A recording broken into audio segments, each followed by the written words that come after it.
Hola, bienvenidos a este nuevo video.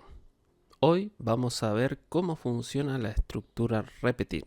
Para poder entender esta estructura hay que tener en cuenta que no es igual a la estructura mientras y a la estructura para con respecto a la condición. Si bien esta estructura va a funcionar con una condición, el valor de esta condición va a determinar la repetición por parte de la falsedad. ¿Esto qué quiere decir? Que mientras la condición sea falsa, la estructura va a repetir un bloque de instrucciones o secuencia de instrucciones. Vamos a utilizar el comando repetir. Vamos a dar un doble clic y vamos a ver que la estructura es muy simple, ¿sí? Comienza con la palabra repetir. Aquí vamos a tener nuestras acciones que queremos que se repitan y aquí la condición que va a controlar si la repetición continúa o no. Para esto vamos a hacer un ejemplo muy simple. Vamos a definir la variable num, que va a ser un número que va a ingresar el usuario, y una variable mágico, y lo vamos a definir como real. ¿Cuál es la idea de este programa? Que el programa genere un número aleatorio entre 0 y 10 y que el usuario tenga que descubrir cuál es el número mágico.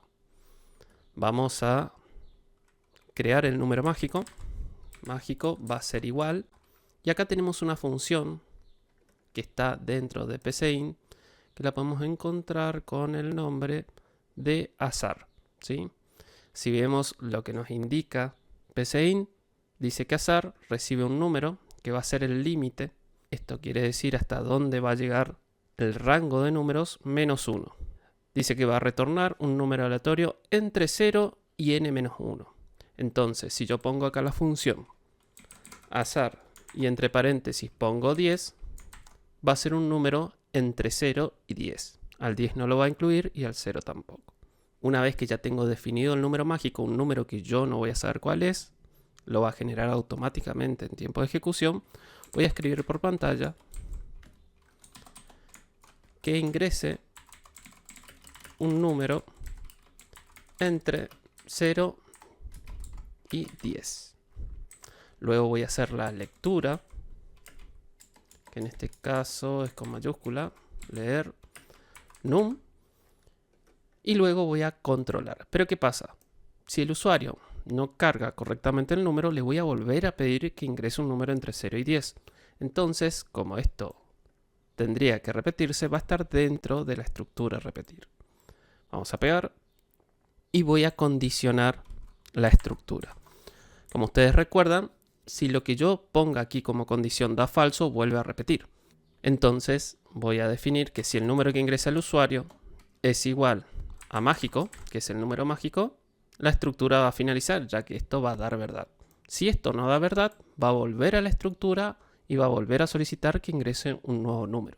Luego que finalice esta estructura, porque esta estructura únicamente va a finalizar cuando esta condición sea verdad, voy a escribir por pantalla: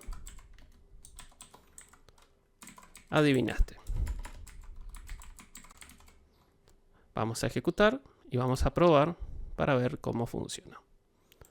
Esperemos no descubrirlo de entrada. Pongo 5 y me dice que vuelve a ingresar un número. Pongo 6, de vuelta 7, 8, 9 y era 9 el número mágico. Igualmente vamos a volver a ejecutar y vamos a poner un número y lo vamos a repetir para que se den cuenta que no están medidas las repeticiones. Pongo 5, 5 no es, entonces 5, 5, 5, 5, 5, 5, siempre 5, no va a finalizar nunca la instrucción. Voy a poner otro número, 6, 7, y era 7 en este caso y en esta ejecución. Azar a mí me permite que cada vez que yo ejecuto el programa genere un nuevo número. Si acá pusiera 100, va a ser un número entre 0 y 100. Pero obviamente, a fines prácticos, no voy a ejecutar esto porque sería muy difícil de adivinarlo, ¿no? Tendríamos que tener mucha suerte. Vamos a poner 50, 60, 70, 80, y era 80 el número mágico. Pero en otros casos puede ser un número difícil de adivinar. Esto va a depender siempre del rango de números que tengamos. Ahora bien, acá tenemos un ejemplo en donde podemos aplicar la estructura repetir. Otra situación es con la validación de datos.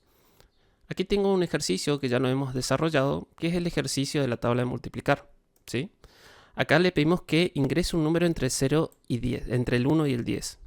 Pero ¿qué pasa si el usuario, de cierta manera, viene y pone 500? Me va a dar igualmente la tabla de multiplicar, ya que no tengo una validación.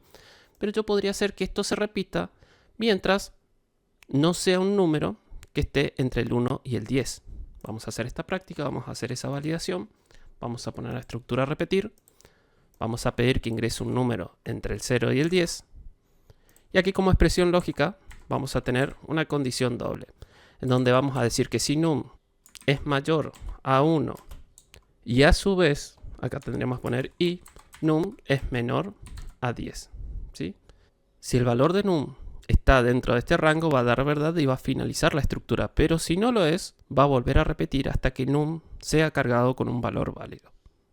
Vamos a ejecutar, vamos a cargar 500 como en el ejemplo anterior, vamos a darle un enter y vemos que nos vuelve a pedir un número. Pongo 50, nos vuelve a pedir un número. Pongo 70, nos vuelve a pedir. Pongo menos 5, nos vuelve a pedir.